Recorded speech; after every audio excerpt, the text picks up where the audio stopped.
位来自嘉义这个妇人也太离谱了，自己骑车撞到之后摔倒，竟然在路边呼呼大睡，因为他喝多了。连救护人员来到现场，还可以看到很大声的打呼声。而一查这个妇人的记录不得了，短短5年时间，她已经有6次酒驾。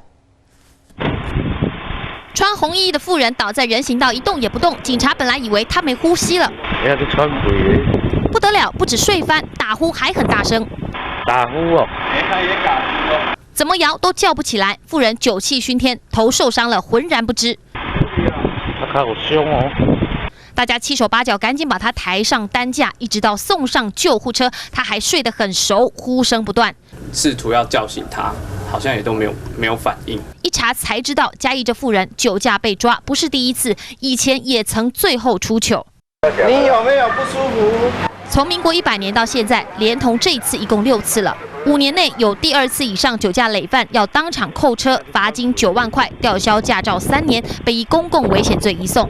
倒卧在地上，应该是已经醉得不省人事。他这一次醉到连受伤都没知觉，还打呼，真的是不知悔改。记者陈建邦嘉义报道。